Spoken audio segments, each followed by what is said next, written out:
Hello, everyone, and welcome back to the Fandom Tea Party Podcast, where we are all about that tea. You. I am Stephanie, aka Chibi Cookie. I am an artist, cosplayer, and just a general all-around huge freaking nerd. Next to me is... Chocolate Daydreams, what is up, everyone? I am currently drawing some bully characters saying Tails gets trolls quotes. Gonna post them up later. And last of all, we have... What is up, my Mad Hatters? Once again, it's Beastie. You know me better as Beastie or Matt, that writer guy. And the dude with the voices. What are we gonna do today, Annie? But anyways, I had to, because today is a really, really special themed episode. We don't do this often because we're all over the place. But we have a lot to get into. But before we get into any of that goodness, ladies and gentlemen, what are we sipping? Space. The final frontier. Ooh. These are the voyages of the Fandom Tea Party Podcast. That's us. Its weekly mission to explore strange new fandoms. Oh yeah, that's weird. To seek out new tea and new fandom drama. Oh, that's some good delicious. Discord right there. To boldly go where no podcast has gone before. Oh. So obviously, we're talking about Star Wars! Oh boy. Oh, I cannot wait. So we're going to be talking about the new trilogy, the new movie, and Raylo. Get this out of the way. We are also talking about Voltron, Legendary Defender, the Netflix series. We're going to be talking about the various shipping dramas that went on with that, the various crazy real-life drama that was tied to it, Someone called the cops. and a whole bunch of other drama. There's just a lot of drama within that fandom. Also, we are sipping on some chocolate raspberry tea, again from Dragon Marsh. Oh yeah. So let's clink it up for that sip. All right. Let's get that. Alright, right off the bat, you can smell that chocolate and the berry. Like, it reminds me of, like, strong, chocolate bars. Yeah. Like, when with you the raspberry, like, with berry filling. Like Yeah, when you said that's... chocolate, I was thinking like it would be kind of overpowering. This might be interesting to talk about. When you bring up chocolate, I was not actually a huge chocolate person, though I am a huge chocolate guy. Even though you are a huge. Yeah, and it was actually after what convention was it? Anime was, Expo. Yeah, it was after AX that I actually tried chocolate, and it was actually okay. So I was kind of in the wild area when it came to what this chocolate was gonna taste like. Throwback, hee. It's like one episode throwback, but it's actually very, very delicious. Once again, they have outdone themselves, Dragon Marsh. It's got such a good sweetness, but without being overpowering. Cause Yeah. I'm not really a big into like overly sweet things. I tend to feel sick after I eat like just plain milk chocolate. I'm more into like the dark chocolate or the more bitter kind of sweets, more with like varied flavor as opposed to just being super sweet. Cause I'm an old granny who can't handle like sweet things anymore. Old. Because my your taste buds develop as you age, and mine developed into being I don't like sweet stuff that much. So they didn't develop then.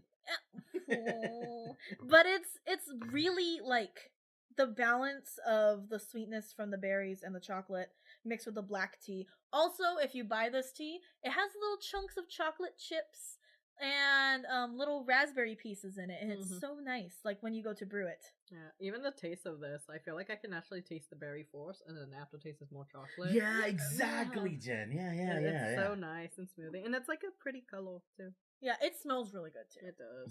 When the boldness of chocolate and the sweetness of raspberry do the fusion dance. Pick this up. You will love it. Fusion We're not is illegal. sponsored, by the way. We really wish that we were. One day. Hopefully. Hopefully. Keep hope Dragon alive. Marsh, please.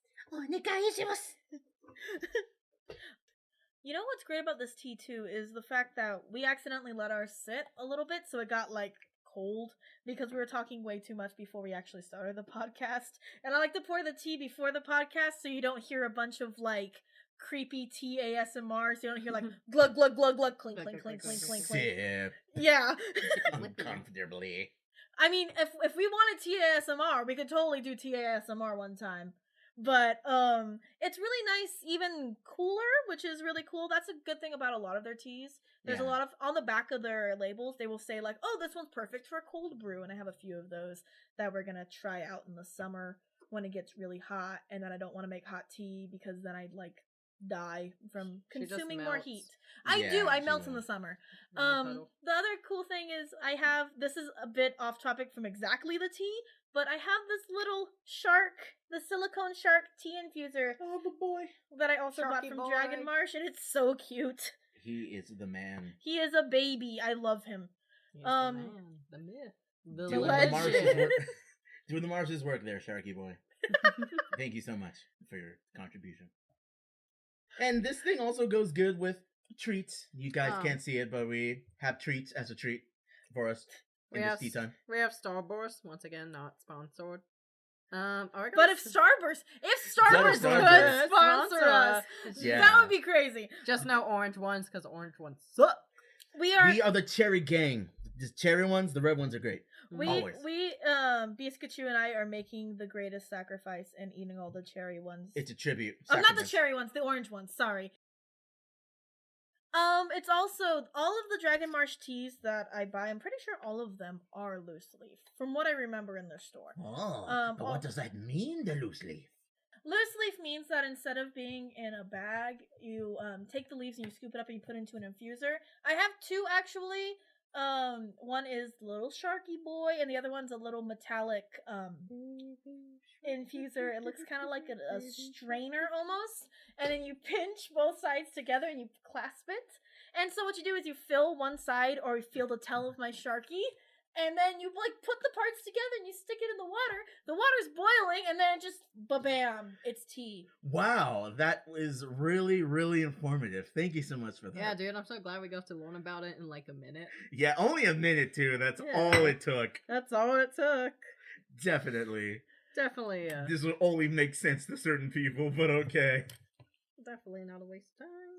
Nope. Definitely. We might say we hyper jumped to our destination in just enough time, wouldn't you say? We reached light speed. So we should hyperdrive into the first point of the evening, wouldn't you say? Captain? No, never mind, I'm the captain. Never mind. Why am I the captain? Yeah, that's actually the worst. Who made me the captain? Yeah. Who died and made me captain? Absolutely Let no me one. just take that. All right. So, I think we should move this space hole into the first quadrant. Are you the navigator? Of the tea? I'm just a hitchhiker on this ship, man. No, you're a hitchhiker with no guide to the galaxy. Oh, the fact that we made the same joke really hurts me. So, Star Wars: The Rise of Skywalker. Anyone want to start this? Anyone's overall impressions of this movie? What do you think? Rainbow Nightmares? What do you think about this? Movie? Rise of Skywalker. It was okay. Just the whole sequel trilogy, because that's what it's called. You have the original trilogy, which is A New Force, A New Hope, Empire Strikes Back, and Return of the Jedi. And Return of the Jedi. Then you have the prequel trilogy, which is Phantom Menace, the Clone Wars, and Revenge of Sith. And then this one's the sequel trilogy, which is The Force Awakens, Last Jedi, and then Rise of Skywalker. I'm also Rogue One, but speaking of Rise of Skywalker, I thought it was a really great joke that Matt made earlier. Rise of Skywalker, more like Fall of yeah, the Fall of Skywalker. And we are going to get there very soon. What I think about the movie is kind of what I think about with Sword and Shield. Wasted potential. Mm-hmm. Like there's a way to make this good. To make not only this movie but the entire trilogy could have been way better. Yeah, but they decided to mess it up between two different directors who wanted two different things. We just got a hodgepodge of I don't like that. I'm just gonna redo it, even though redoing it made it worse than it was. We're stuck with this now, and that's what the Rise of Skywalker really sits with me. It's a waste of potential. What do you think, Chibi? I just felt this overall sort of sense of blandness to a lot of the points, which made me sad because I'm I've loved Star Wars for like since I was a little kid. I was a huge fan of the original trilogy. I was okay with the prequels. Like I went through a phase where I was like the prequels were the worst thing ever. Yeah, and then I rewatched them and I'm like, well, okay, they're not that bad. They're not as bad. Especially with what we have now, you just go back and like the one thing that I like hated as a kid as from the prequels and something that I kind of dislike now, even though like there's a reason why it was that way, was the overuse of CGI. Even as a kid, I was like, ew. Because you could tell at that point it was like trying to get into the swing of CGI, so it was not as it was today. Like when someone pointed out to me that like, well, you know, Star Wars was always trying to be on the cutting edge and CG was at the cutting edge, and I'm like, okay, that makes a little bit of sense. And like the CG for 2001 CG actually looks really good for the era. It just looks really crappy now. Yeah. Is the problem. In its heyday, it was good, and it's no longer. Well, I mean, a lot of people still didn't like it then, but I just thought they didn't like it for a certain character. I can get into Jar Jar later. We're not touching Jar Jar right now because I have some things that I could say about that. Right. But for Rise of Skywalker itself, like I said, it just kind of felt like, I don't know, it lacked something. It lacked like the magic of Star Wars, I think. Could it be fair to say that it is the most beautiful looking messes I have seen in recent history? I agree. Because it looks beautiful. Star Wars movies always look beautiful. I don't think it reaches that peak of like aesthetically pleasingness that the original trilogy does, just with like the way that they use. You mean, and by original trilogy, you actually mean the Return of the Jedi and all of those? Yeah. The way that they use color and just the sense of it, and I think a lot of the reason why those ones resonate more with me too is because of the use of practical effects. Yeah, where it feels very real. I think the color palette of these trilogies were really pretty, especially the scenery, like the forest. And what was it that you were pointing out in Rise of Skywalker? Oh my gosh! Okay, the way that Luke's Force Ghost against the fire just like looked so beautiful because of the use of contrast. And I think that's where a lot of like the new trilogy does really good, or even the use of thematic moments, even in Force Awakens, when the other stormtrooper touches Finn's helmet and leaves the streak of red across it. Yeah. Like you could put the intro with none of the Star Wars music and nothing and still feel the emotion from the way they framed that scene. Yeah. And like there's a lot of times where like Star Wars does that very strongly with cinematography and with the use of color and things like that, but the story seems to be lacking a lot. And the story seems to be disjointed. Yeah. Like it really is. As a writer, that really hits me super close to home. By the way, I have 3 books on Amazon if you want to shameless plug. The second time. I'm gonna keep doing this. But like as a writer, everything can look great. Like it is aesthetically cutting edge, because I can't say it's pleasing because there's a lot of stuff in those visuals that I have qualms with, but from the story perspective, when the pieces actually don't do what they're supposed to do, there's a severe lack in actually bringing the story forward and making an all-around enjoyable experience. And speaking of those pieces, I think we should start with the central piece. I think we should talk about Rey. The woman of the hour. Rey. Okay, so my main issue with Rey was, especially in Rise of Skywalker, like, honestly, not headcanon, but my theory about Rey, especially in the second movie, was that I thought her parents were going to be Sith Lords. Like, in the scene where Stork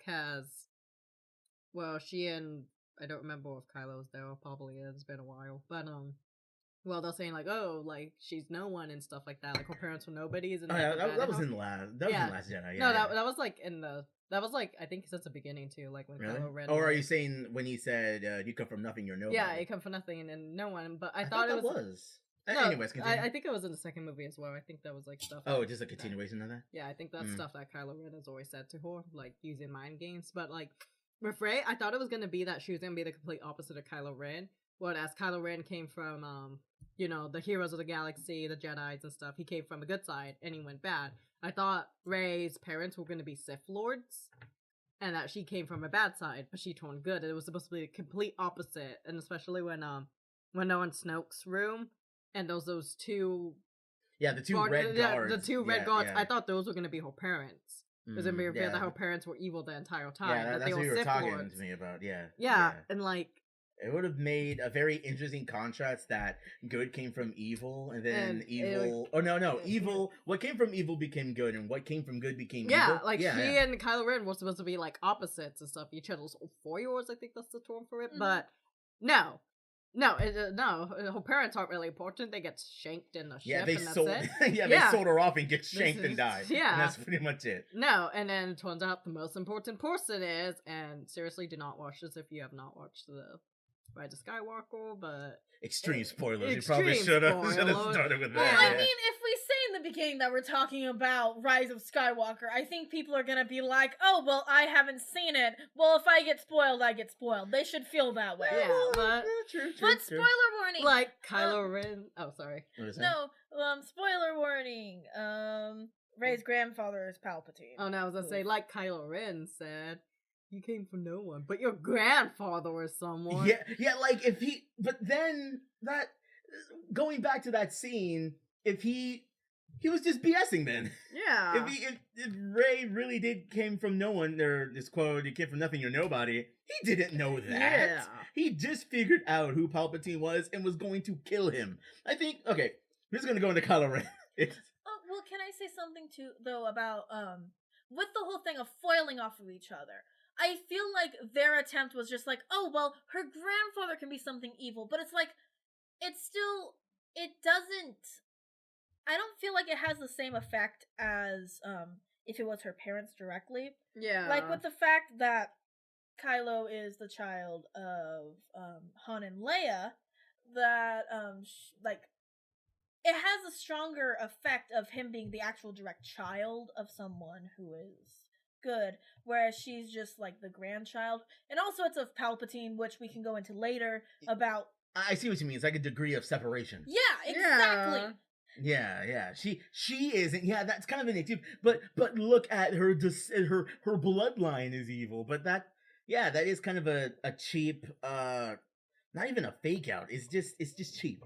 It's just cheap because, like, to be honest, like, if you're gonna. Alright, so, like, with Star Wars, it does important, like, family matters. Like, Darth Vader was Luke and Leila's father and stuff like that. We got to see what happened to Anakin. Yeah. And the prequels, it's, like, mostly a family thing. And then, like, when it comes to Rey, it's, like, oh, it's just her grandfather. Like, I feel like it doesn't... It really seems that she's an outsider looking in. And I know that's the entire thing with Rey's character, trying to find her, and I quote, place in all this. But...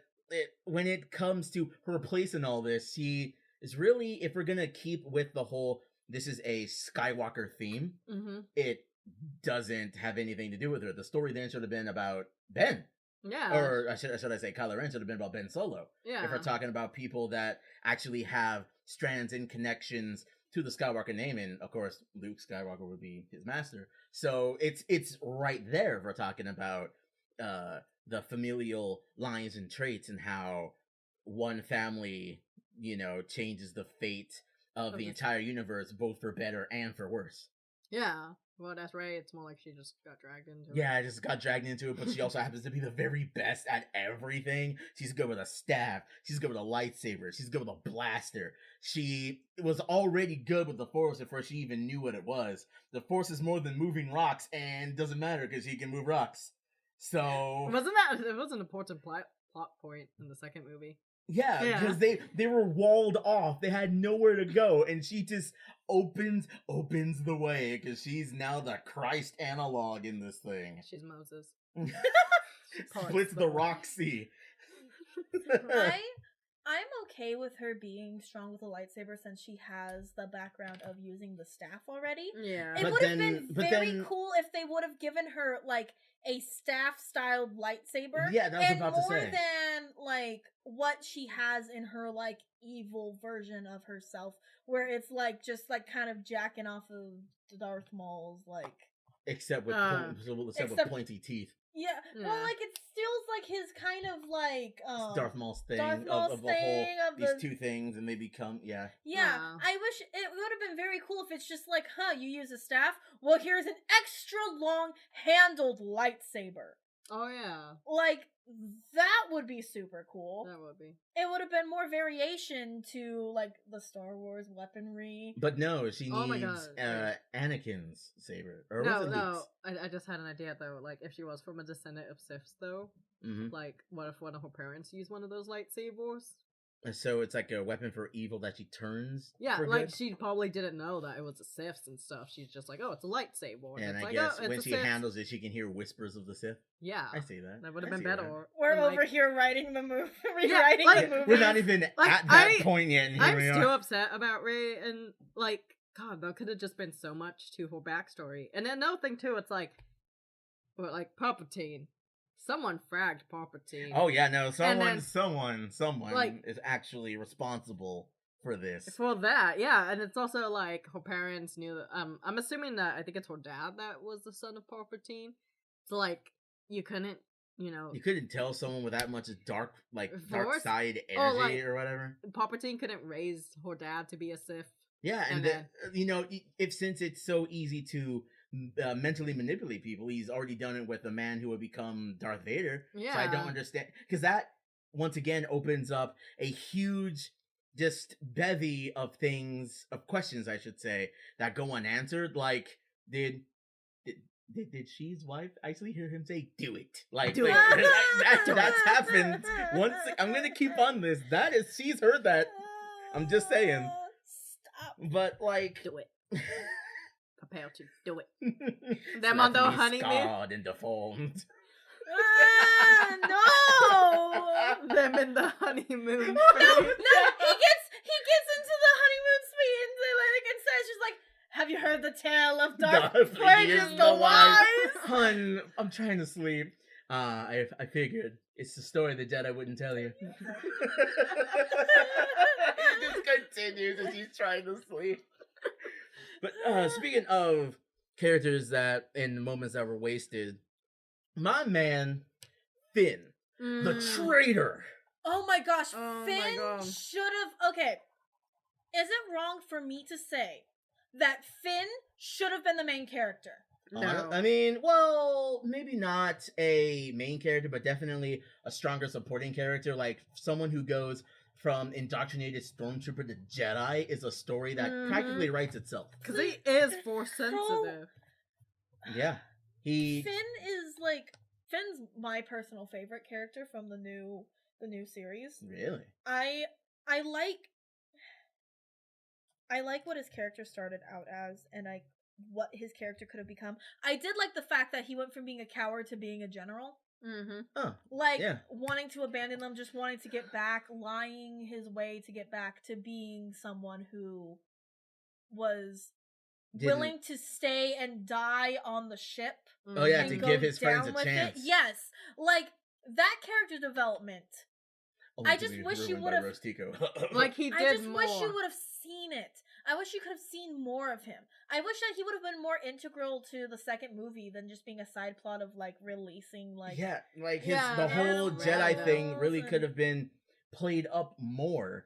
And what we were talking about Yeah. yesterday, how this could have started at the end of The Force Awakens. No, it was Rise of Skywalker when the tour and Or- Kylo Ren. Or on the- because or really? the- Because I thought like I feel like if that was to happen at the Force Awakens, it would be way too fast for his character. that Like- is you're right. That's Yeah, very true.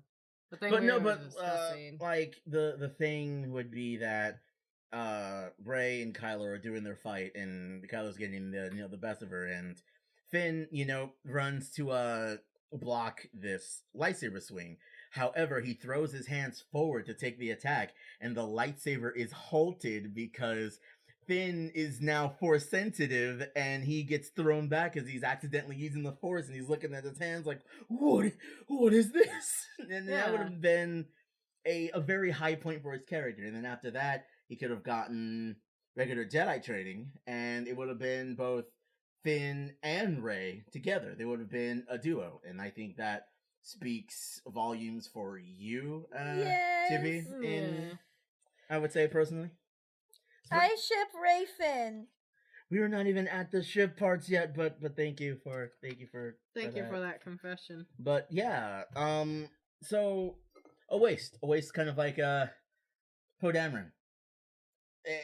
They had opportunities to like build up these people that would have known each other for 3 movies, would have really gotten close to each other, because I can understand how Finn and Poe, they're good friends. They bounce off of each other really well. It's one of the high points of the movie, I'd say.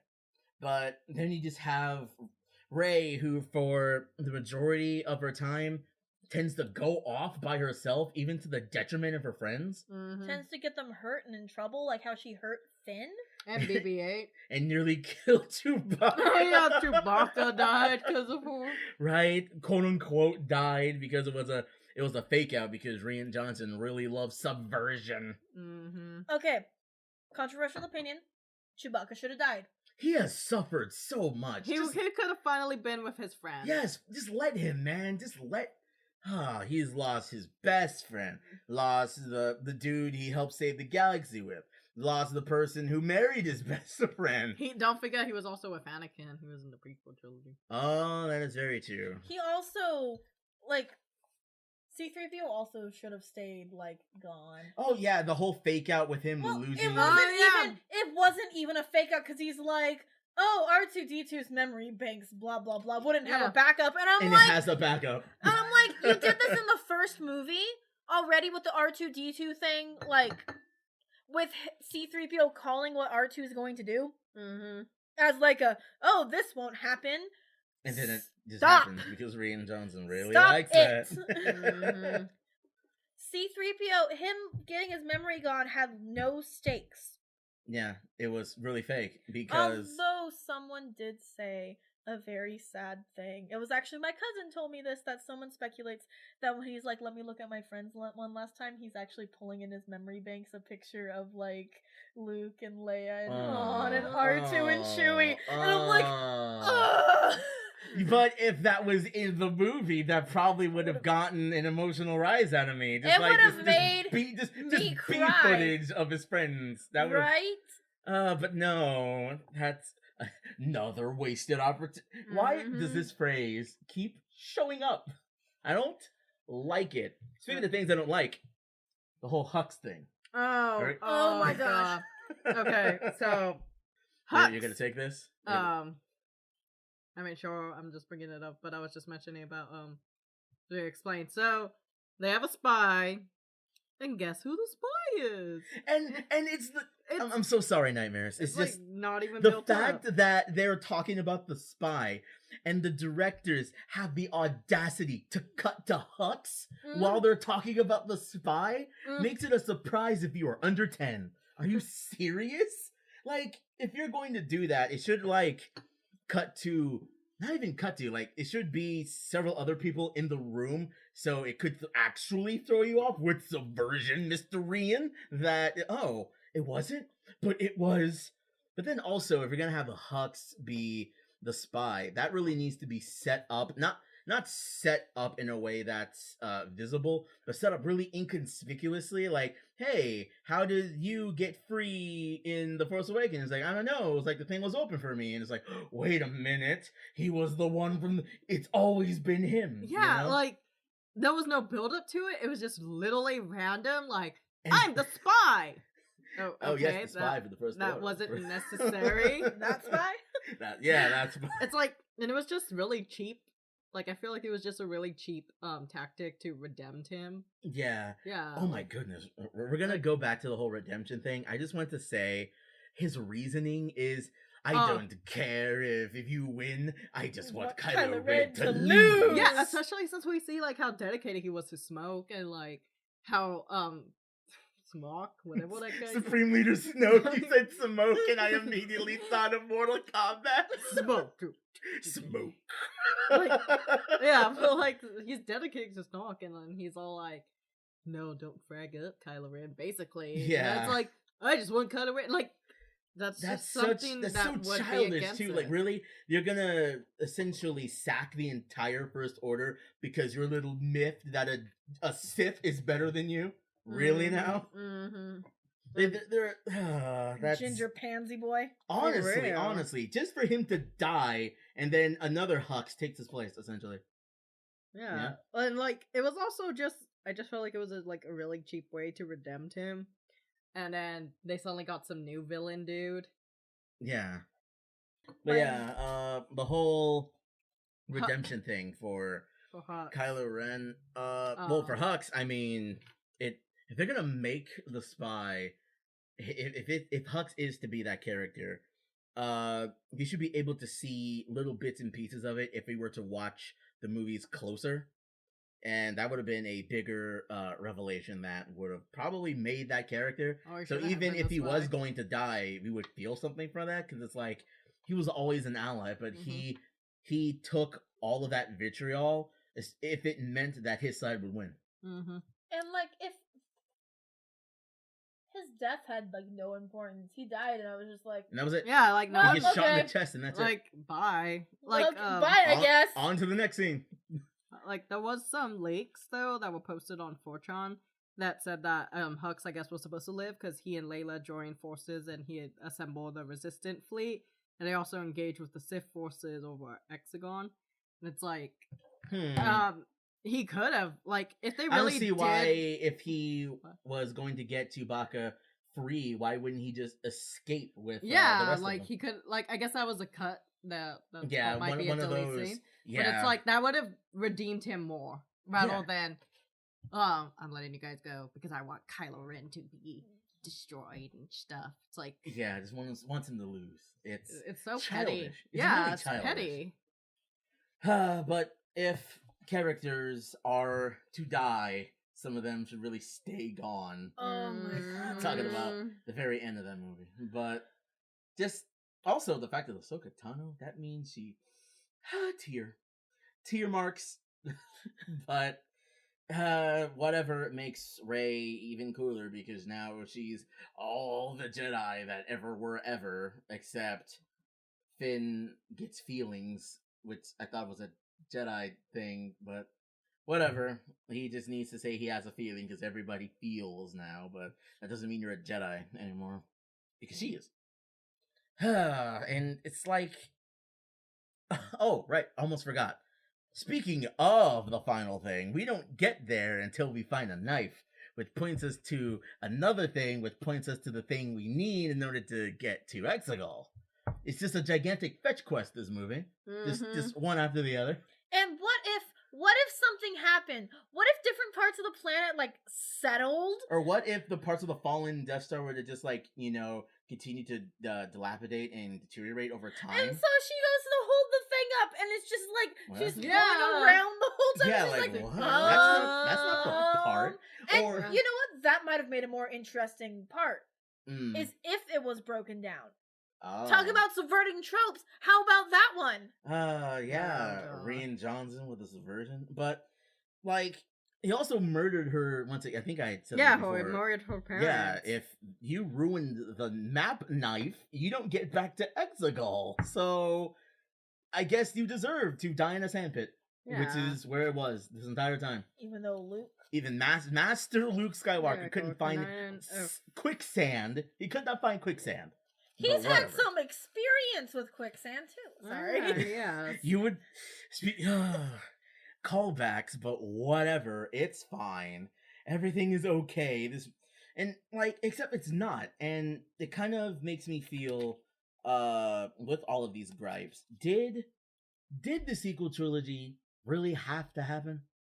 Because it was a contained story, and if you're going to tackle things that happened beyond that complete story, it really needs to be, from a story perspective, super tight. Like, this is why this continues, And this is why all of this stuff happens. And we have returning people, we have new people, and they're all going to come together as the galaxy to defeat the Final Order, I guess, is what they're supposed to be called at the very end. But no, we get Snoke, who was never important. He was just clones. Snoke, who should have been Jar Jar Binks. Mhm. I still really love the Jar Jar was the Phantom Menace theory. If they could have like brought that and did something with that, that probably would have been the best way they could have done it. Because like it makes this character who people like hate and bring some sort of like validity to him. And I think it would have been an interesting way to tie him back in instead of bringing back Emperor Palpatine to be the villain again. I'm sorry, but when you said to bring back Jar Jar Binks and stuff as like villains, isn't that basically what they did with Scrappy in the Scooby-Doo movie? They brought him back to make him a villain because everyone hated him. I mean, that's yeah, true. that's but true. That plot point was also pretty good. It was a pretty fun way to do it. It was a twist. I did not see it. The child. I'm like, what? A lot of people don't like that movie. I think it's fun. It's a great movie. It's okay. But that's just a tangent again. Yeah, but once again, I think to go back to what you were saying, from carrying on old things and then bringing them into a newer light. When it comes to passing on the torch, I don't think it could have been done better in this movie. If you're really going to pass on the Skywalker torch, which, by the way, you can't pass on genes like torches. That's not how it works. Ray, Ray who? I mean, you could have said Ray Palpatine, but no, we're gonna say Skywalker because everyone likes Skywalker. Oh, we gotta get that merchandise, that Brandon. But, like, honestly, now that I think about it, if she would have said Ray Palpatine, I would have taken a name that's steeped in evil and turned it into good at the very end. That's what I was just thinking. Like, that would be... I thought that she was going to say that. I was hoping she was going to say that. Because I thought it would have been a very cool thing to do. They wouldn't allow that. But instead, like... I think also... Mm-hmm. What's up? Kylo Ren, like, his whole character seems to be, like, not as fleshed out as it could have been. It's almost as if two directors were pulling this guy back and forth. Oh. It's upsetting, too, because he could have been something really cool. Yeah. Like, his design was... Okay, cool like, can I say that for great value Darth Vader, that helmet is super cool? The helmet's cool. The helmet with all the cracks in it, filled in with the red, looks sick. And if he was still conflicted, like, I could see through the cracks in your helmet, Sith. Like, that would have been like, oh, excuse me? I feel like his redemption arc didn't, like, hit as strongly as, like, something like, Zuko's redemption arc in Avatar The Last Airbender is, like, the main comparison I can make for a very solid redemption arc. Because I think that Kylo could have even, like, strongly expressed self-hatred through his redemption arc. But meanwhile, like, the way that makes him, like, transition into, like, his full redemption is just yeeting his lightsaber. Also, why did you have to make Harrison Ford, like, come back? He doesn't want to. He doesn't want to act in a Star Wars movie anymore. And they let made him. Harrison Ford rest. He is tired. Yeah, he needs to do other stuff or just, like, chill out. He was tired when they did Force Awakens. He's tired when they did Force Awakens. To be fair, the way that he acted in the movie was great. That was solid. Because Harrison Ford's just really good, and it was very emotional, and I liked his performance. But let Harrison Ford rest. Yeah, and let him sleep. Honestly, but what we were saying, Nightmares, before that was, if Kylo Ren is to be redeemed, at the point of where his character was, he should do the right thing and die. Because he has murdered hundreds upon thousands of people. He killed his dad in order to not feel conflicted anymore. He's an ingredient of what killed his mother. Yep. And raised the other ingredient. Oh, yeah.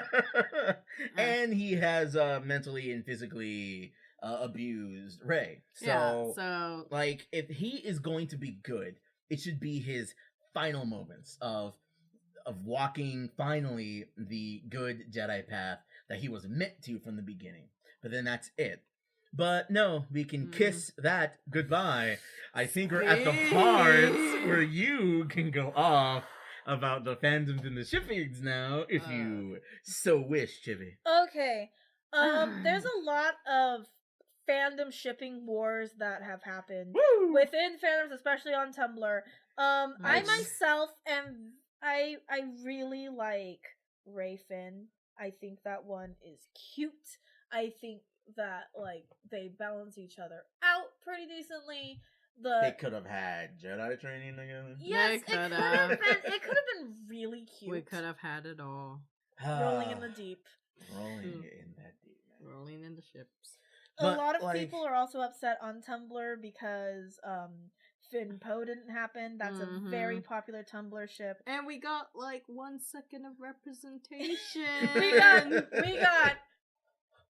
You get one gay kiss. One gay kiss. And depending on where you watch the movie, that is not even in the movie. So I really hope you guys are happy about that. And you don't even know who they are. Yeah. Disney's just like, you get one. And then you don't. Disney also said no interracial relationships. Oh, yeah. No. Yeah, because they had in the last movie they had to introduce a love interest who, by the way, had a really cool design till we found out she was human. Oh, like, yeah. Oh, you're talking about, what is that her name? I forget, it was like I don't even know her name.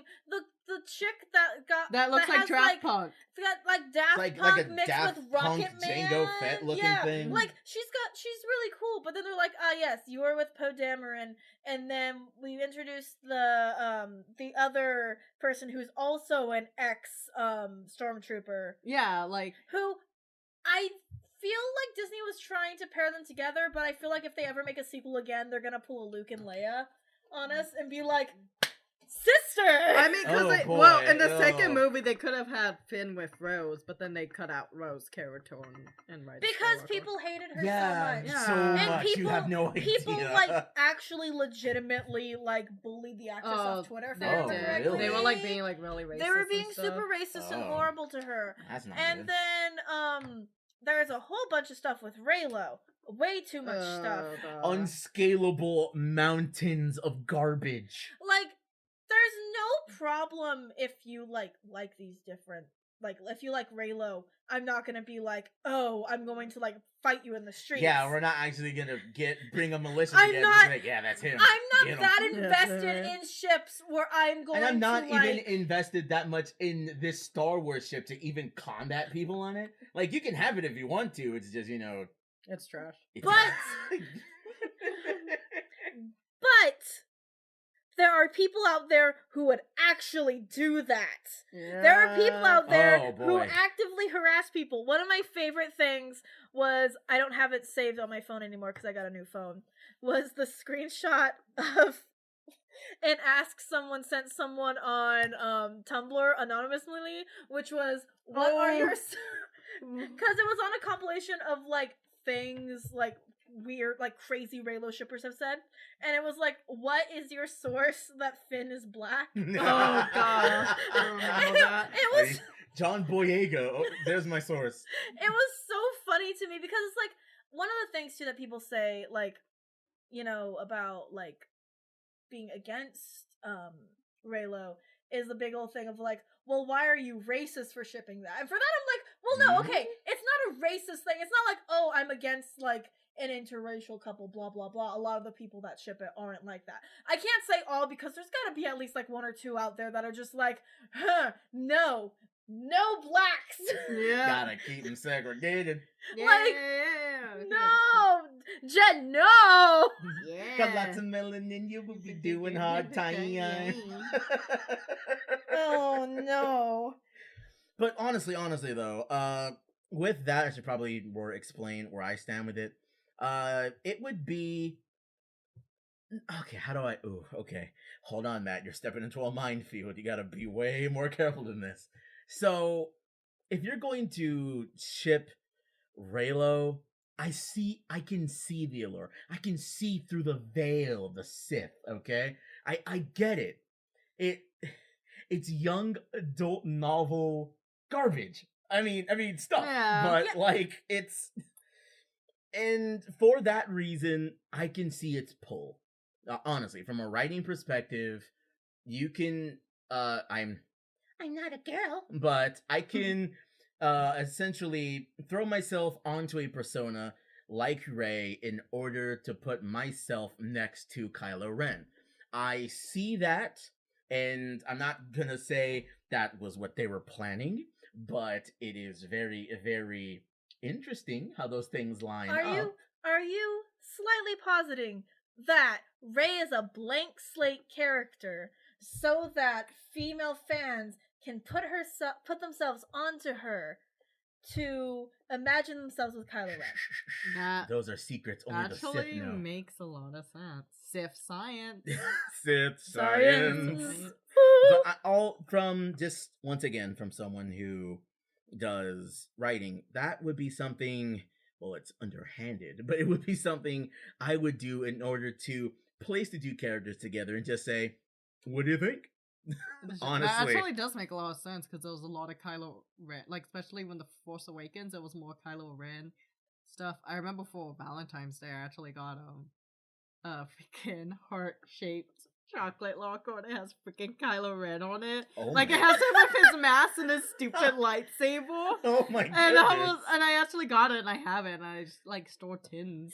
that is very Because I nice. actually like the Force Awakens. I actually like that film. Like, yeah, it was exactly kind of a ripoff of A New Hope, but I thought it was alright. Mm-hmm. Also, with that too, from all I'm saying, I would be a terrible person if I did not also address that there are people who are Reylo but do not like what The Rise of Skywalker did to Kylo Yeah. Ren. I would be remiss if I did not say that. I think my favorite AUs that I've Yeah, seen, because yeah. I follow a artist who ships Reylo, Mm-hmm. and she does really cute art of it. I will admit it. It's cute.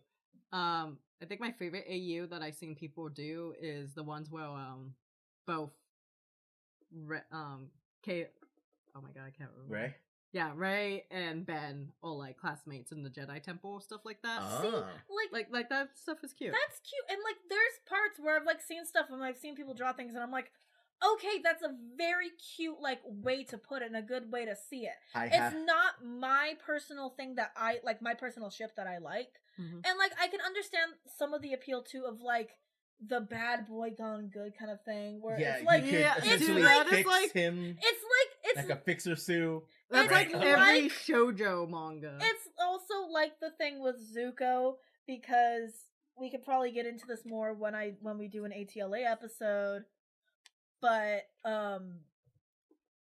I have a character that I shipped with Zuko, and it was very deep with like his whole redemption arc and things like that. And I'm like, I can understand the appeal of wanting to like ship yourself with a character that's going through a redemption arc. I just think that a better way, I don't know, I think they also could have done Kylo Ren better. If they were going to go fully with like the Reylo thing. You should have They been could've a done part it of it from the very battle. beginning. Yeah, they could have done it a lot better. And Can like I also say really fast that I have seen alternate ending fictions on Tumblr? Oh, Can I nice. also say? Also, I want to shout out the person who covered all of this, Jay Longbone. I love her videos. I am also an Ewok. But yeah, no. There were people who take the ending of Rise of Skywalker and they did their own thing. Like they went back to like what was it? Naboo? No, was it Naboo? And they saw the picture of like Padme Amidala or whatever on the wall.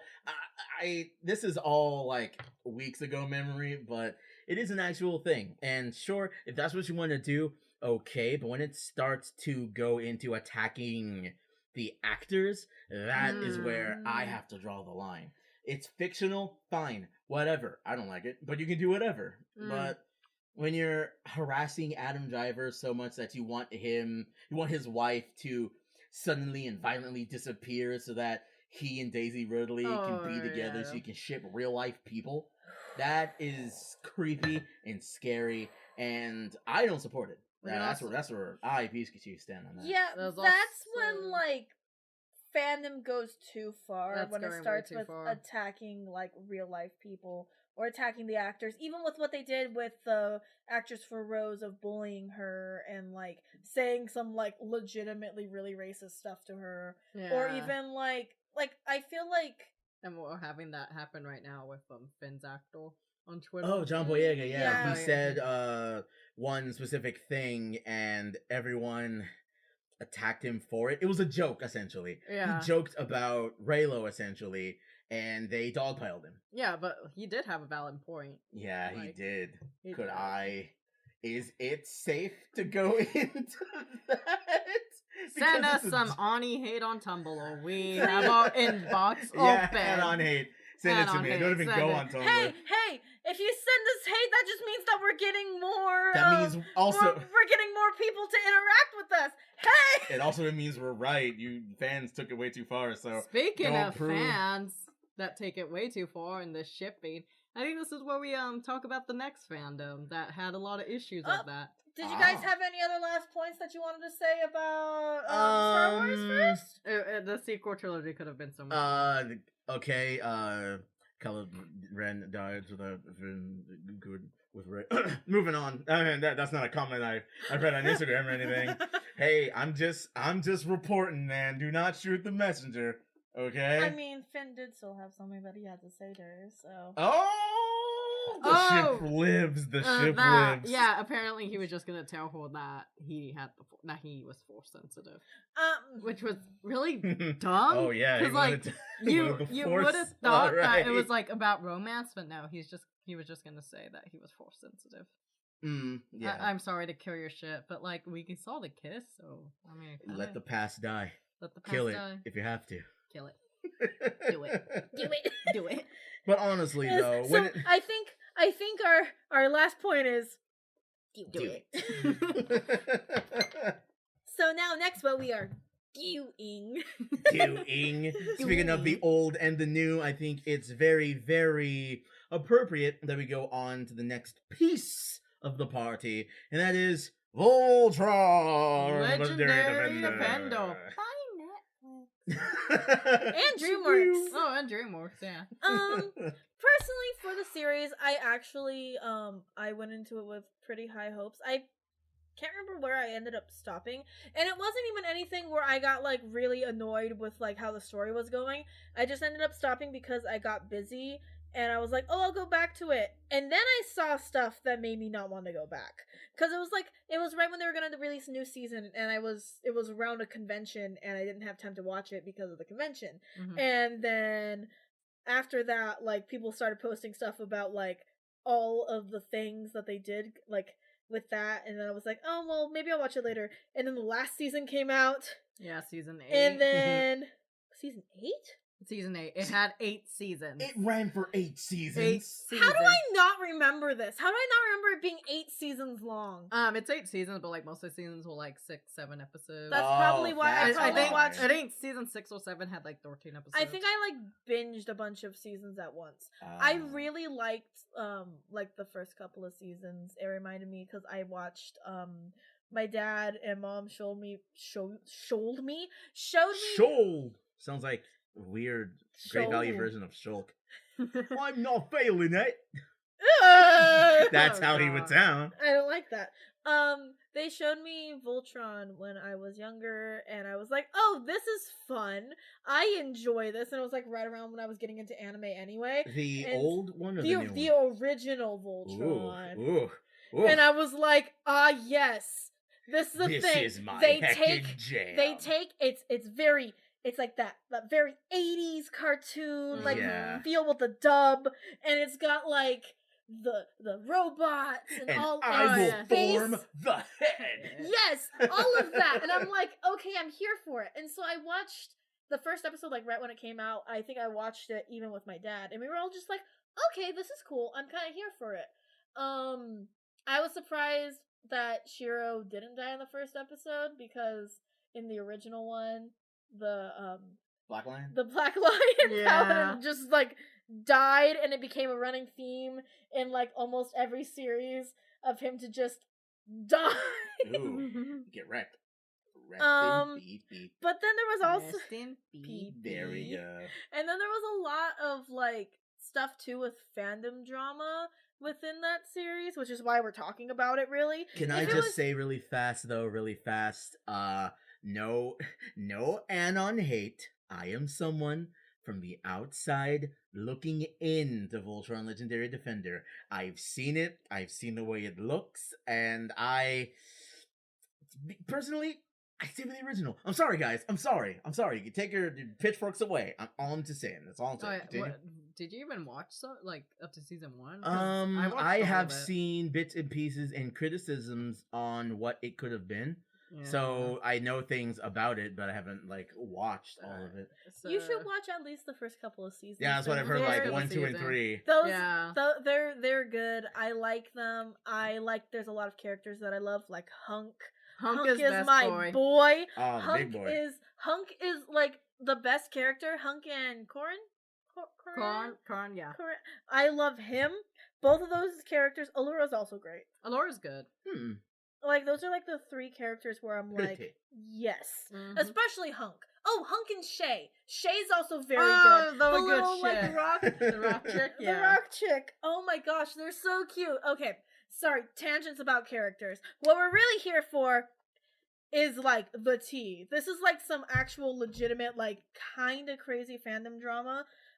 It takes what we were talking about like the whole like shipping. Raylo like shipping stalking kind of situation and like goes crazy with it. I think the first point that we should definitely talk about is the Twitter drama with the person at Clance, I think was there.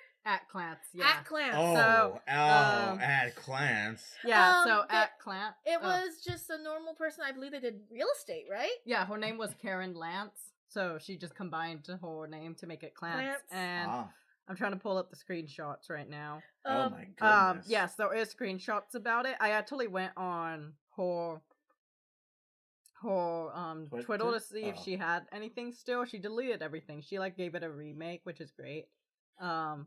Good for her. Alright, so about Karen Lance is I don't want to reveal too much because I'm pretty sure she had to deal with a lot of stuff, so she deleted it. But basically, she's a grown woman, she was a real estate agent, and she had this she had the Clance username from Twitter since 2009, but she didn't really use her Twitter. So a group of teenagers, they wanted all good things start. All good things. Oh gosh. So they wanted her username. And they asked her like, "Hey, can we see that you don't use your Twitter? Can we use it?" And she never really replied. So it went from that to this group who decided to message her and write really mean comments about her. Some of them, it's really mean. I don't even want to read it. They spammed her. They even posted a video about dissing her basically. And her being a grown woman as she is, she actually called the cops on them. Oh my goodness! Yeah. So there are screenshots on this on Tumblr. You can also find it on my Tumblr, Rainbow Nightmares. Just type in Clance and you'll be able to find it. But little plug. Little plug. Yeah, you can read the messages. They had to fill out a form that one of the teenagers had to call her and apologize about it. Oh my goodness! It's still such a how do you think that phone call went? Hey, hi, I'm the person who was bullying you on Twitter. Remember that entire beef? Sorry. So I'm sorry that I said very horrible things to you over the fact that you have a username based off of a ship from Voltron. Voltron, queer baiting ship. Yeah, so sorry that we just kind of got caught in the buckshot there. Really sorry. Yeah. Call the cops. Goodness. They had just imagine, applying for a job because they do a background check. Oh, what's this about? I bullied this woman over Twitter because I wanted her username over a fictional charactership. A fictional charactership? Oh, yeah, it was Voltron? Yeah, Voltron. Wait, Voltron. Legendary Defender. Get out. The remake by Netflix. What was your name? Clance. You're a Clance shipper? You're a Clance shipper. We do not hire. This is a sheaf household. Oh, no. We reserve the right to refuse. Oh, gosh. Okay, so I think that's one thing we should explain about Clance is, alright, so in Voltron, those 5 paladins and the Princess Allura, paladins. The black one is Shiro. Red is Keith. Mhm. Blue is Lance. That's where Clance comes from. It's the shipping of Keith and Lance.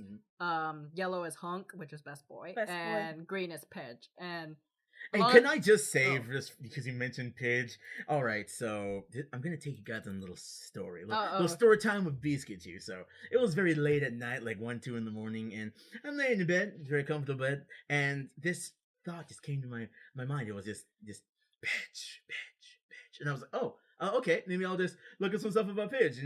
Throw on my phone, go onto the wiki. I'm just like, oh, Pidge, okay, very nice. And this is not to offend anyone. This is just my personal experience. I was seeing, because I'm going off of the character design. I'm like, oh wow, I make nerd characters like this. It's very cool. And I'm just seeing a bunch of she, and I'm like, and you have to understand, I still have the OG Voltron in my head, so I'm just like, but and then you told me, actually, I was today years old when I found out that Pidge is a she, and it has actually a bunch of lore-related reasons, but at 2 in the morning, I did not have those reasons.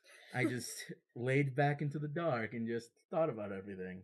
And that's the story. Yeah, so there is no conclusion, just that's introspection. That's another issue about that happened with this Voltron, is that it had like a lot of quill baiting. So for like with Pidge, in the original series, Pidge is a guy, but in this series they made Pidge into a girl who basically kind of cross-dressed to join the garrison, which is the military, to basically find a way to get her brother in. Was that even necessary? I thought there were. It kind of was, because Pidge, who was Katie, when Matt went missing, she and her family spoke out against it. That's right. Okay, because the garrison was saying that it was their fault. I forgot about that fact. I thought that, because my first thought was, well, weren't there girls in the... Yeah, there were girls in the garrison. It's just that I forgot that it was Katie talking about. Okay, yeah, because the garrison would have known that. Oh, hey, that's Katie, the one that speaks out against us, and they wouldn't have let her in the garrison. It's been a very long time since I've seen it. I'm sorry. Dude. Like, these revelations are just hitting me now. I'm just like, what? Yeah. That is so much stuff.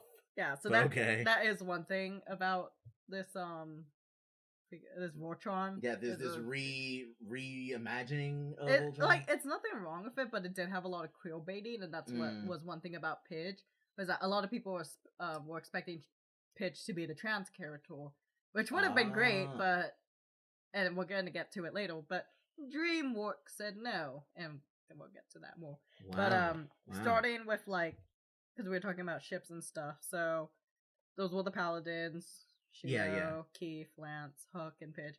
And people shipped them. It was all right and stuff until DreamWorks released an official book that listed their ages. Yeah, their actual ages in everyone. I remember hearing about this. Everyone just flipped their entire line about this. This book is what started everything. It was the cause of everything. The secret Jedi text. This is why I had to be born. Oh gosh, but so it revealed that Pidge, I believe, is 13. I think both. Yeah, she's 13. She's the youngest. Wait, what? Yeah, Pidge is 13. How did? Okay, yeah, I blocked a lot of stuff on that night of searching. Yeah. Okay. I think both Hunk and Lance is 16, and Keith is, I believe, 18 or 17. I think he was 18. And Shiro is 25. Whoa, that's a huge jump there. Yeah, and one of the popular ships was Sheaf, which is Shiro and Keith. And because of that, a lot of especially Clance shippers, this is what is the Pidge is 15. Oh, Pidge is 15? Yeah, I wanted to look it up. Oh, all right, okay. All right. Okay. I don't know why I said 13 then. So then I think still very young though. Is Keith 17 or 18? 18. So Keith is 18. Okay, all right. I was right. So this is what started a lot of issues, and this is what we like to call the rise of the antis. And this is very, like, I feel like, because I don't know if anyone has seen, like, the word anti being used on Tumblr as, like, a term for I have seen it being thrown around in, like, other debates, like, there are these people and then there are the anti-people, yeah. So this is what the main term of anti came from, was from Voltron, and anti in this term is anti-pedophile. Or pedophilia, yeah, shipping, and it also now includes like abuse shipping, like against abuse shipping. Raylo. So Okay. yeah, basically Raylo. Controversial. Controversial. So Sorry. yeah, so like if you're like anti-Raylo or whatever, you just be an anti. And Interesting. yeah, like it's interesting because anti is used as a good term, but like some people take it way too far. So Like what, the antis? Is that no, what no, oh no, that's I don't even want to deal with that. Oof, That's never. that's like when we get into My Hero Academia Oof. stuff. Oh, I'm and sorry, we can minefield, touch on actually it. mine- like Minefield. anti is just like sheep shippers would be considered anti. So because like all right, one of my mutuals, I still have the messages about it too. I'm not gonna name her because she already went through like a lot of bullying, but so she Privacy. she shipped Shiro and Sheep. And And Keith. yeah. Oh, and Keith. Yeah, Shiro and Keith. And once the Aegis came out, she got like a ton of Ani hate, and people were attacking her, accusing her of being a pedophile because of that. And she fought back against it. Like she was saying, like it's just a fictional ship, and then people were saying, like, yeah, well, fiction affects reality, which does have some truth. Well, it does a have little bit, some. yes, yeah. I can see that argument, but if we're diving deep into fandom, fiction also made Adam Driver upper security. Then that's real life. So yeah, but she was getting hate from these people at that time. I remember because I honestly ship Sheaf. I think it's a cute one. I was okay for Clance until all the drama happened, and it got like way too bad. I had to block both tags. I Yeah, was tired of it. Steph- I just Steph I blocked both. I still have them both blocked because I don't want like one of those posts creeping up and being like trying to rehash old drama from like 2 years ago, and I'm just like, I am over this. Yeah, but They die. so most of these people just really bullied her, and I remember at this time too because I decided to look in the Sheaf tag on Instagram, and that was a mistake. During this time because a lot of people were spamming like stuff saying like congrats, you're looking at a tag of a pedophile, or like they were spamming those ship photos, which weren't too bad, but like a lot of times they were like basically like accusing you of being a pedophile for shipping a 25-year-old and an 18-year-old. But it was also kind of a double-edged sword for them too, because they started saying that if you ship anyone with an 18-year-old or older,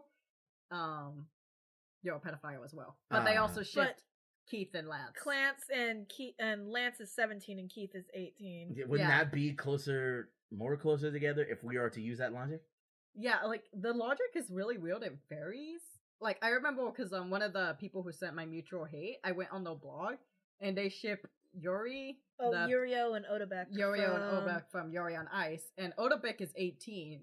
Yuri is 13. Ooh boy, and that's like a way that's a big gap. Bigger age gap. Yeah.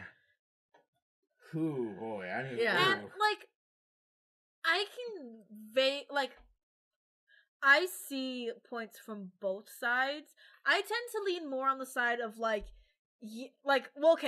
it's definitive pedophilia, like the whole thing with Yurio and Odabek, that's a definite that's an age difference where I'm like, yeah, no.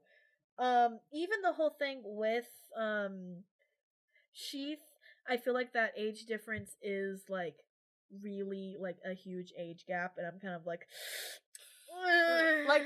but at the very least, like both, like you can't necessarily call it pedophilia since both characters are of legal age.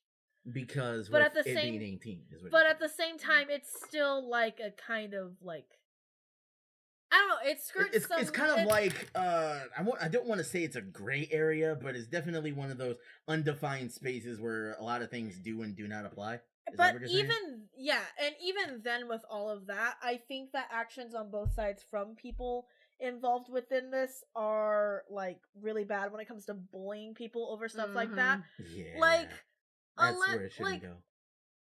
You shouldn't, no matter what is going on with your ships or with things that people like as in like stories or fandoms or stuff like that.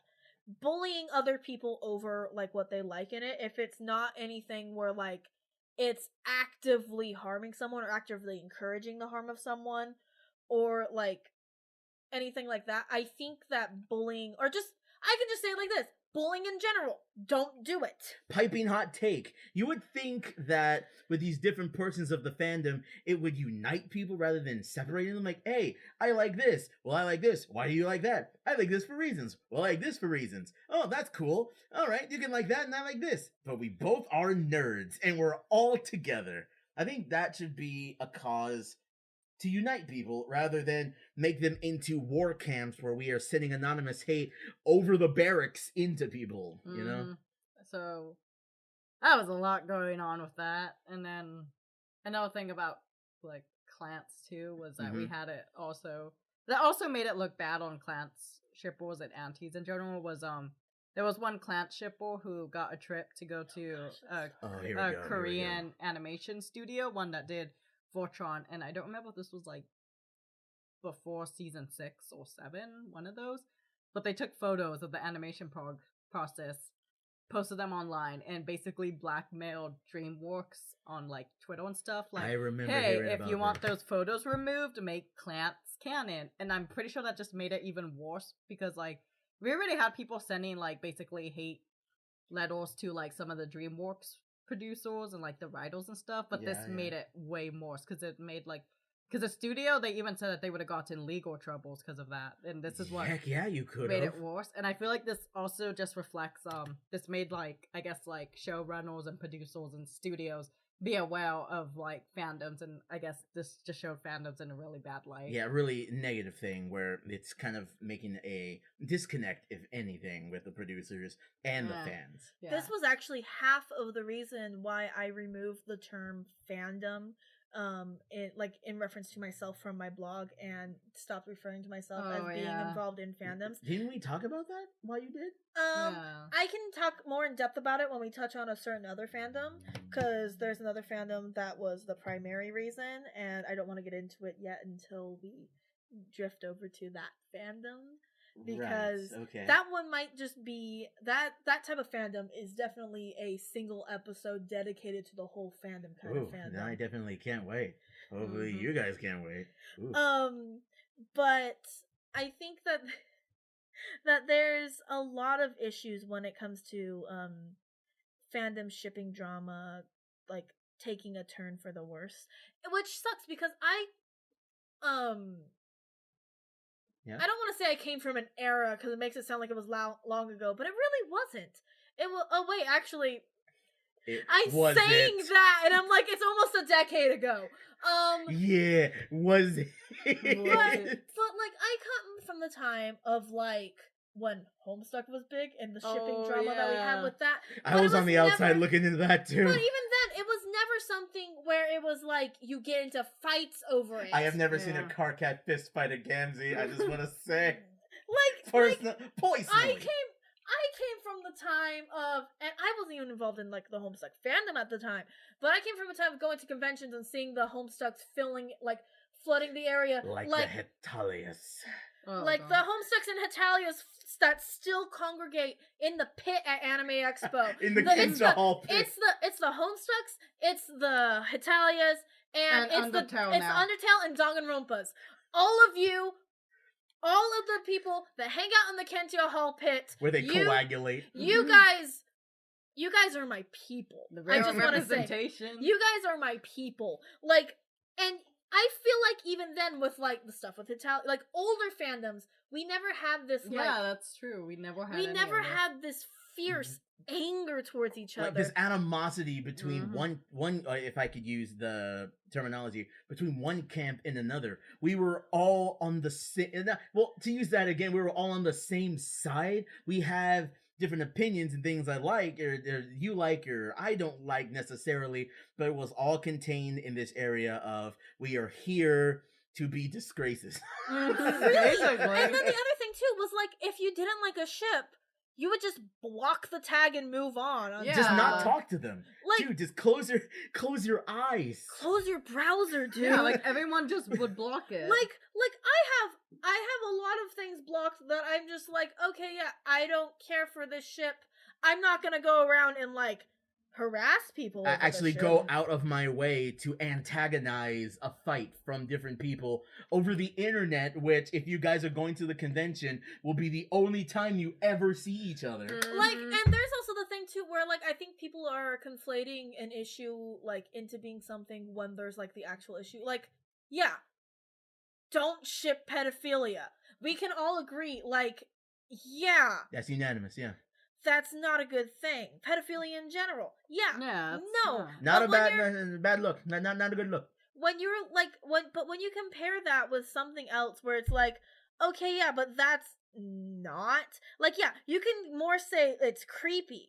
I think that we as fans should refer back to using the old terminology back from even kind of pre my days, like live journal kind of terminology. Jesus. Like using like squick and stuff Oh, like that I remember. instead of using like things like taking those terms and using it again, because then it uses like less harsh language. Like, don't use the fact that like don't say that this thing is a like a pedophilia issue when it's not, when it could be more of a thing where it's like that's a creepy age difference. And I think a lot of people would agree with you, but instead you just like instead you militarize it and it's like, yeah, you're one of the people Yeah. that are the bad people. And when you lump everyone into that, it kind of just makes this blind fire scenario where you either are or you and you're not. Yeah, and like only you're Sith either deal an in absolutes. anti or an anti-anti. Yeah, and it's like, and anti just sounds hilarious. anti club or whatever. Anti- Like, how many layers of this are we going to go, you know? And Like it's onion. No, we are not. He got this first episode. We are done with that. Hey, But we could talk about what would Shrek's lightsaber color be? I'm God. out of here. All right, no, never mind. We're all fighting civil war. It would be Forget you guys. green. Would it be green or would it be like a kind of like swampy brown? Like a muddy, that's like so just gross. off yellow color. Like Ray's lightsaber, but like disgusting. Ooh, I thought we were supposed to bring like people together. Diarrhea. No. Like the poopy. Okay, Alright, okay. we're getting way we too got way too off track. Speaking of poopy, should we just talk about DreamWorks now? Oh. Or Okay. in this scenario with Voltron? Okay, so besides the fan, like, just to get over the fandom stuff, there was also, okay, so, and a huge issue, again, with Voltron was queer baiting, and they actually did reveal Shiro to be gay, which was nice, except his level, Adam, Just straight up. yeah, Straight up die. Yeah, I remember he dies. this. Yes, He I just- remember this. He dies. He's like dies at the beginning of the series when like before the series, and when we do see him, it's in the flashback. It's in a flashback, yeah. Yeah, and Adam is like kind of fighting with Shiro because he doesn't want Shiro to go to the planet thing, but Shiro's like, no, I'm gonna go to it. So and Adam's like, I can't do this anymore. So basically, when we get to see Adam, we just get to see him break up with Shiro.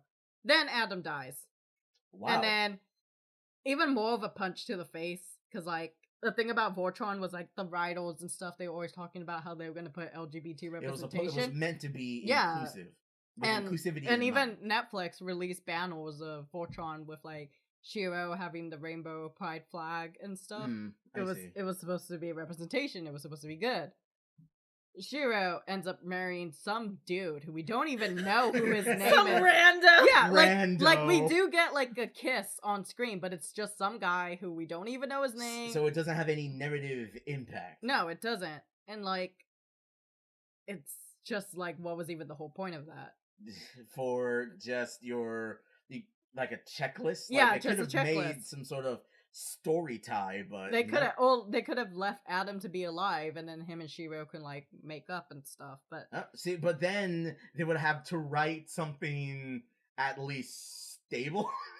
like So- it's so bad. But then it gets worse. It actually gets revealed. I feel like at that point though, like if you're gonna do it like that, just don't do it at all. Yeah, like, if don't you're do it at going all. to like have the point and then murder the character of which the point was around, don't do it. It was already. It's just- It would have Especially been if better. you're gonna parade yourself around Yeah. as being like, oh, look at us. What? Yeah, inclusive, except it didn't have any narrative stake. So what was the point?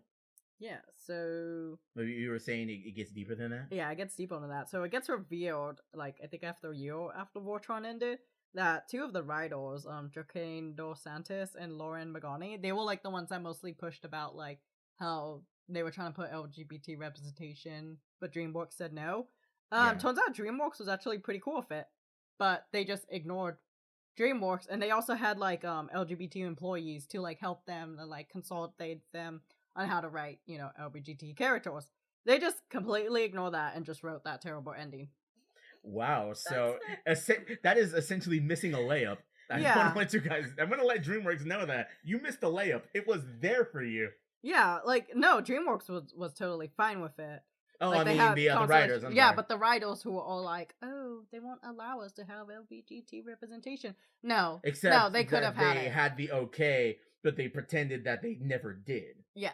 Oh wow! Yeah, wow! So, oh wow! This is a big old scam. It is, and it's like I don't want to say anything bad about since you guys are way deeper into this entire series than I am. But you guys they pulled the rug at it. You guys got duped. I'm sorry. Yeah, like a lot of people got queer baited. It's over a mess.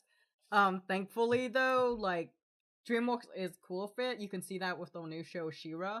She-Ra actually has LGBT representation. Well, like they have like gay and lesbian and bi like representation. Actual they don't have trans characters in there. Yeah, but it's good.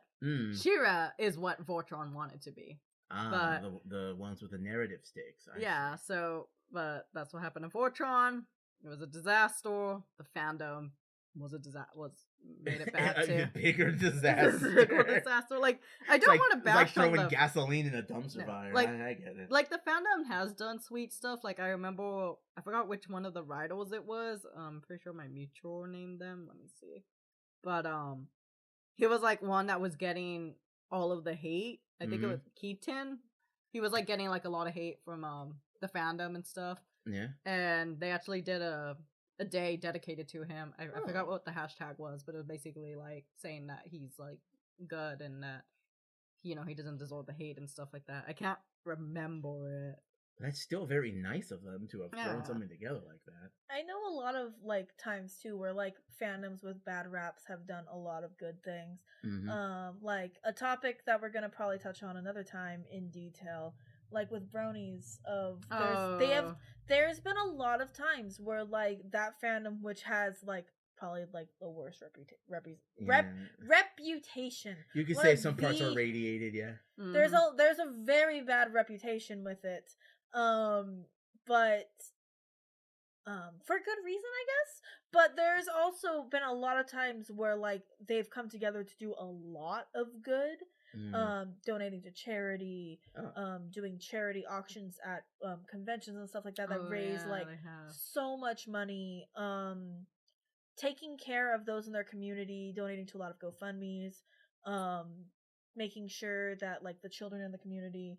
There's been a lot of times too of like certain people getting together and just like once a month going through and making sure that nothing inappropriate has gone on to the like any of the search engines, which is I think a practice that most fandoms should take up now. Yeah, the whole search engine thing, definitely. To make sure, like, to go through and just like keep the searches clean.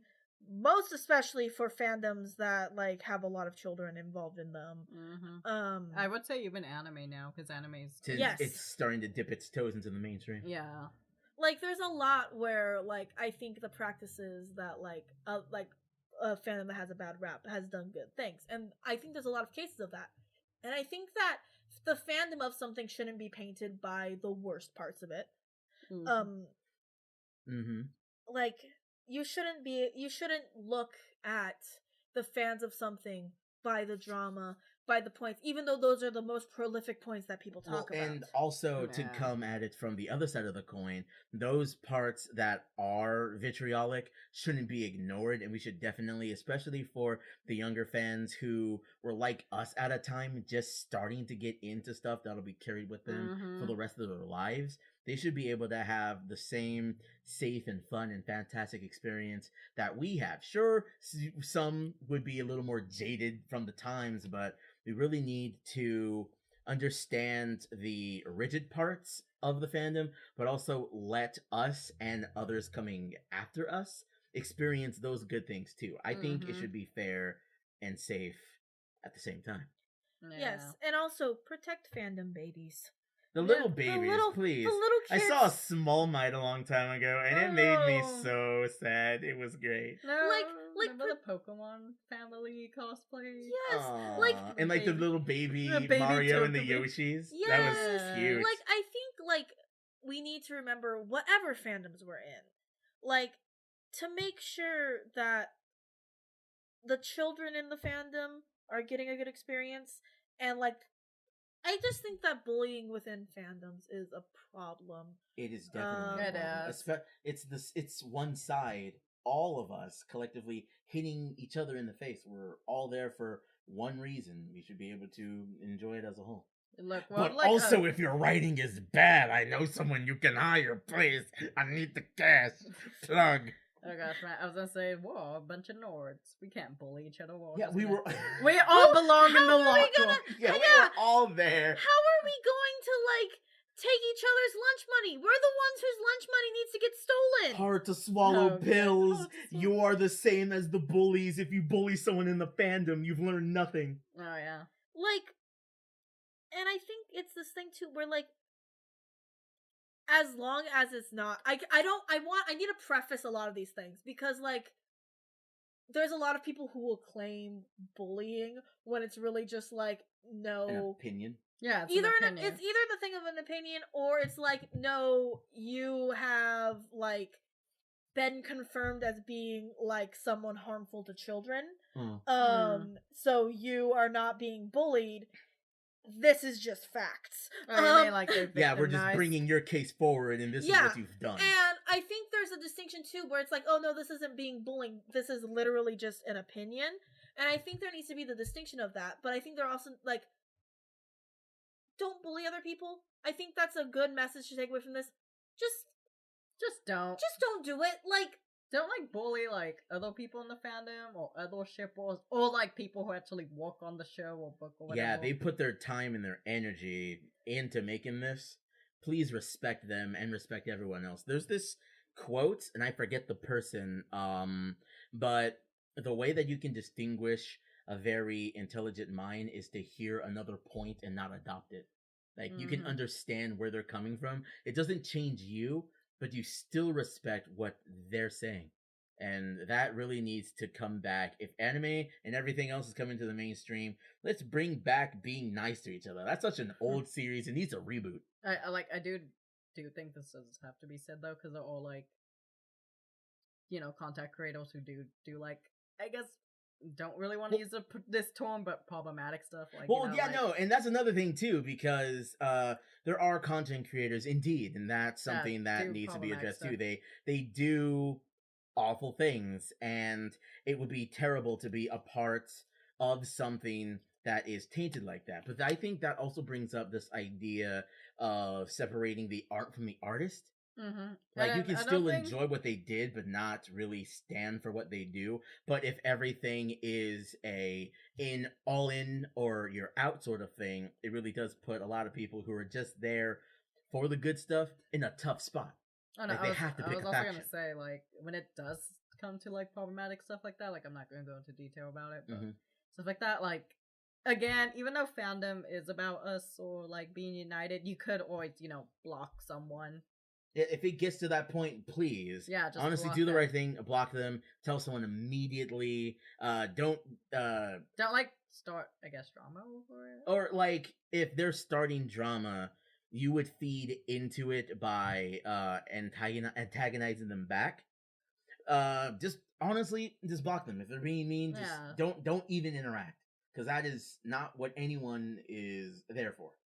So yeah, always make sure that you're doing the right thing, even when and especially when someone else isn't. I would mean, say that. you can block and report. That's it. Yeah. You don't need to like communicate with them. And if no. they make an alt, they're dedicated. They must like you, but still block them. Just block them. I mean, yeah. The block button's there for a reason. don't. There's no need to, like, call out and call an army on people unless it's like, Unless it's a legitimate issue that is starting, especially from the content creators at the top, and we can rally together based on that, then we can make things change. Remember Sonic? There was enough uproar to change the way he looked, and everyone did that, and it's great. It's wonderful. So if don't underestimate fandom, there it can be used for good, but we need to also be wary that it can be used for bad as well. And we're all nerds, honestly. Tell y'all, we're all nerds. Block and report people if you want to. And just be friends. Ain't that Maiku Hatsun song? It's actually a Lucca. It's Lucca? Oh, I don't know these Vocaloid. I don't like that Vocaloid. Oh, I gotta attack now. Oh, I'm gonna have to fight you now. We've learned nothing. Congrats. Oh, you don't like Vocaloid? I'm gonna make a call out post. Okay, we need to cancel Biscuitsu. He said that Luca was Lucca. How can you pronounce it that way? Well, I'm canceled, guys. I'm fading away. I'm a force ghost. Whoop, here we go. I think Alexis actually wrote a call-out post on me because I like dramatic mortal. Okay, the only call-out posts I've written are joke call-out posts.